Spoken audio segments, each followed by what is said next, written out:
大家好，我是耳鼻喉科医师于玉林。那我今天来跟大家分享一下睡眠呼吸中止症。你的枕边人是否有一些睡觉的时候会打呼，像是这样，甚至停止呼吸，或者说白天会嗜睡的状况呢？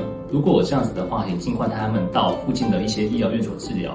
因为睡眠呼吸中止症，它很有可能会导致一些像高血压、糖尿病更严重的一些心脏衰竭的疾病。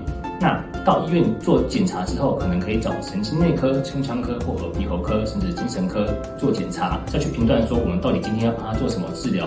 治疗方面有可能是比如说戴呼吸器，有可能是用药，有可能是手术。那基本上治疗的成效都还不错。越早去注意这个问题，可以减缓我们睡觉上面的问题，那相对上寿命才可以延长这样子。Club 0，我们享受生活。